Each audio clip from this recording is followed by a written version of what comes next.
You ever just sit down with your coffee thinking you've got the whole morning to yourself, and suddenly out of nowhere, the world decides to flip you upside down?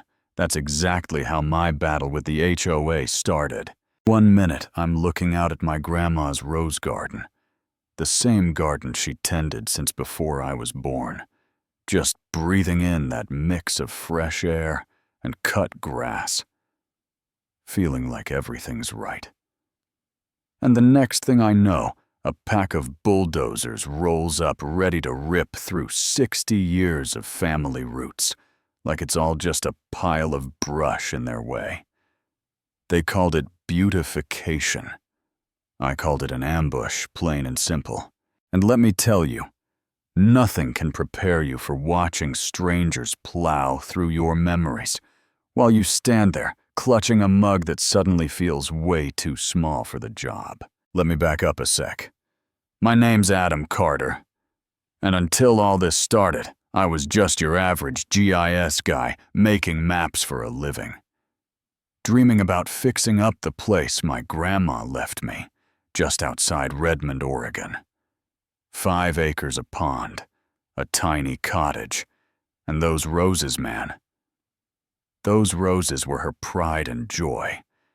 You know how some people talk about land, like it's just dirt and fences up. My grandma, she always said, take care of the land, and it'll take care of you. And I guess I never understood how true that was, until folks decided they wanted it more than I did. See, after she passed, it didn't take long for the new neighbors to start acting like I was some kind of threat to their perfect little slice of Willow Ridge. All those million-dollar homes cropping up, everybody acting friendly, until suddenly I was the guy ruining the view just by existing. Leading the charge was Linda Hastings, the HOA president. Think of a cross between a real estate mogul and a mean school principal, and you're in the ballpark. She came sweeping up my driveway in her spotless Escalade, all polite smiles and backhanded compliments, saying things like, Adam, we just want to help you realize the full value of your property, which in HOA speak means, take the money and get out. She slid me an offer way below market value, and when I pushed it back across the table, her smile dropped just enough for me to see the shark underneath. That's when the games started. And buddy, I mean games.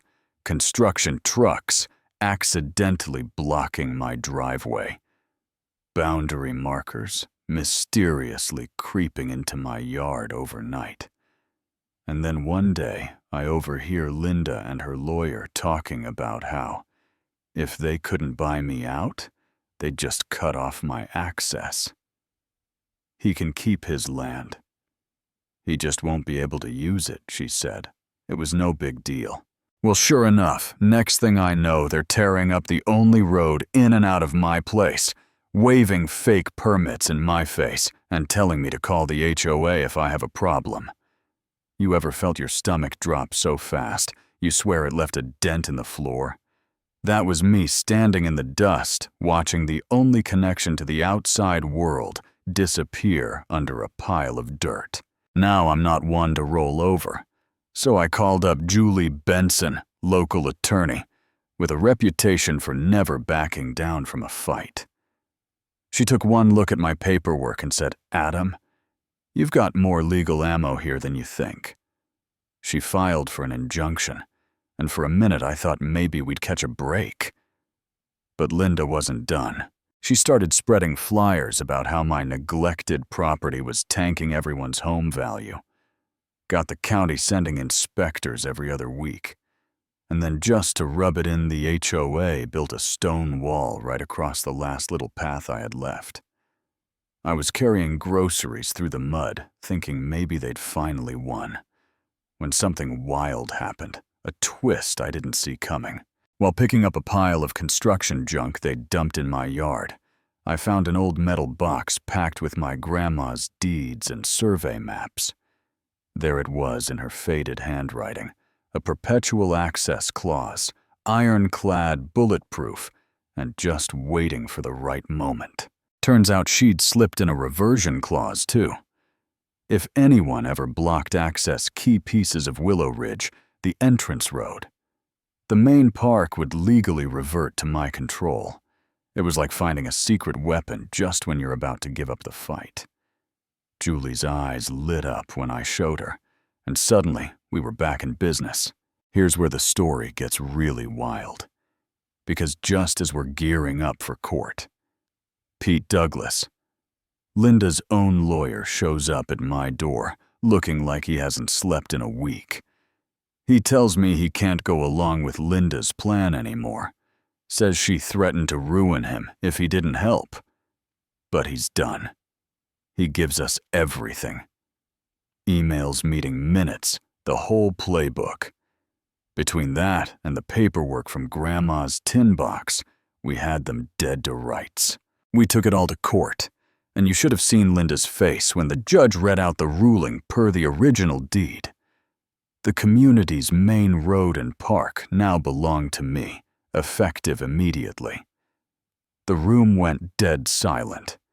Then exploded homeowners yelling, board members panicking, Linda looking like she'd swallowed a lemon. She snapped. Tried to take out her frustration on the park entrance with a bulldozer, and wound up in handcuffs on the evening news, still screaming about burying the place before letting Adam win. Yeah, that happened, but it didn't stop there. Turns out the HOA had plans to drain the wetland behind my pond and put up a strip mall, which would have flooded half the homes in the neighborhood. Suddenly, people who'd been calling me the villain wanted my help. Tom, the new HOA president, came to me with a settlement offer, compensation, guaranteed access, the whole 9 yards. And right about then, I realized this was bigger than revenge. I had a chance to save the place, not just for me, but for everyone. Grandkids, families, even the folks who never bothered to say hi. So we struck a deal.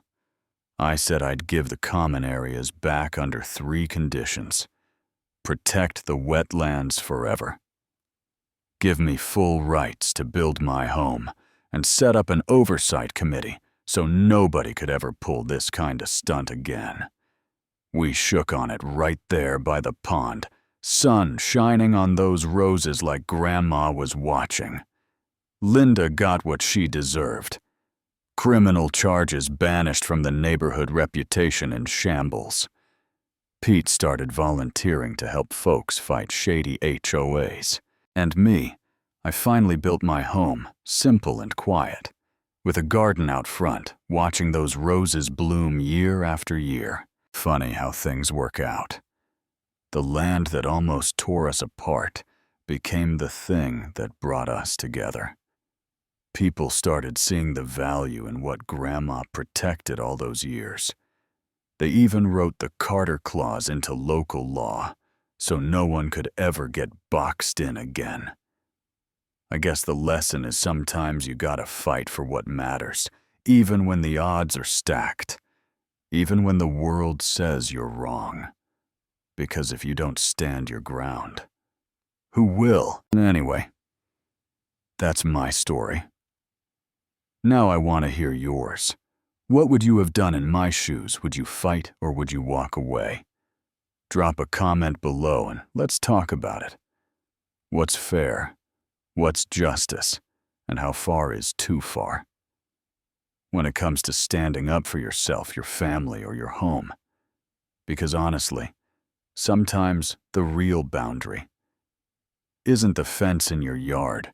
It's what you're willing to risk for the things you love.